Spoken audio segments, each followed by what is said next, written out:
Hello coding stars, welcome back. इस lecture में हम एक एफएक्यू कवर करने वाले हैं और जो एफएक्यू है वो ये है कि व्हाट इज यूनिकोड। ठीक है, यहाँ पर पूछा जा रहा है कि what is Unicode and what is the advantages of Unicode representation in Java. कह रहे यूनिकोड क्या है और जो यूनिकोड जो एडवांटेजेस हैं यूनिकोड के, जो कि जावा जिसको रिप्रेजेंट करता है, उसके क्या एडवांटेजेस हैं।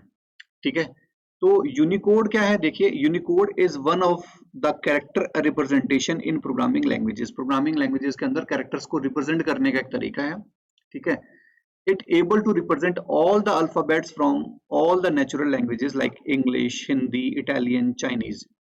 यूनिकोड का मतलब वो पैटर्न जिसमें आप मल्टीपल लैंग्वेजेस को सपोर्ट करते हैं। जैसे आपने इंग्लिश, आप इंग्लिश के सारे अल्फाबेट्स उसके अंदर आपको मिल जाएंगे, हिंदी के मिल जाएंगे, आपको इटालियन के मिल जाएंगे, आपको चाइनीज के मिल जाएंगे, आपको और भी जो लैंग्वेजेस होती हैं उनके अल्फाबेट्स आपको वहां पर मिल जाएंगे। ठीक है, इसी वजह से जावा जो होता है, जावा के अंदर जो कैर डेटा टाइप होता है, उस कैर डेटा टाइप की साइज ही 2 बाइट्स कर दी गई। कितनी कर दी गई? 2 बाइट्स। क्योंकि सी और सी प्लस प्लस में हमने पढ़ा था कि जो साइज होती थी वो कितनी होती थी? 1 बाइट होती थी। क्यों? क्योंकि सी लैंग्वेज के अंदर सिर्फ इंग्लिश को ही लिखा जाता था, इंग्लिश के ही कैरेक्टर्स मिलते थे आपको वहां पर। जैसे कैपिटल ए टू जेड आपको मिल जाता था, या फिर स्मॉल ए टू जेड आपको वहां मिल जाता था, ये आपको मिलता था। लेकिन जो कि क्या होता था कि 1 बाइट में आ जाता था आसानी से, क्योंकि उनके पास टोटल 256 कैरेक्टर्स होते थे।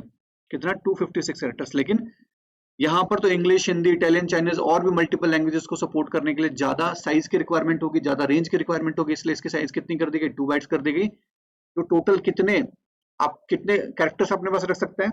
0 to 65,535, यानी कि टोटल कितना हो गया? 65,536 अगर हम जीरो को भी इंक्लूड करते हैं तो टोटल 65,536 कैरेक्टर्स जावा जो है, जावा का जो यूनिकोड है वो अपने पास रख सकता है। यानी कि मल्टीपल लैंग्वेजेस को सपोर्ट करने की वजह से ही जावा ने यूनिकोड को अडॉप्ट किया, क्योंकि यूनिकोड मल्टीपल लैंग्वेजेस को सपोर्ट करती है। इसका फायदा क्या होता है कि it able to provide very good internationalization support in Java application. तो ये क्या करता है कि ये बहुत ही अच्छा इंटरनेशनलाइजेशन सपोर्ट जो है जावा एप्लीकेशन में वो प्रोवाइड करवाते हैं। ठीक है, इसका मतलब क्या है कि जिस भी किसी देश में उस एप्लीकेशन को खोला जाएगा, उस देश की जो लैंग्वेज में उसको वो एप्लीकेशन दिखेगी, तो ज्यादा अच्छा रीडेबिलिटी होगी किसी भी लैंग्वेज की। जैसे अगर इंडिया में आप कोई एप्लीकेशन खोलते हो तो आपके पास फैसिलिटी होगी कि आप अपने एप्लीकेशन को हिंदी में देखें।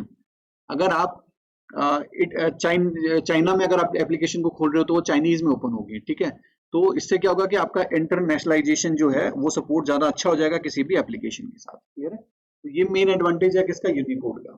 Thank you.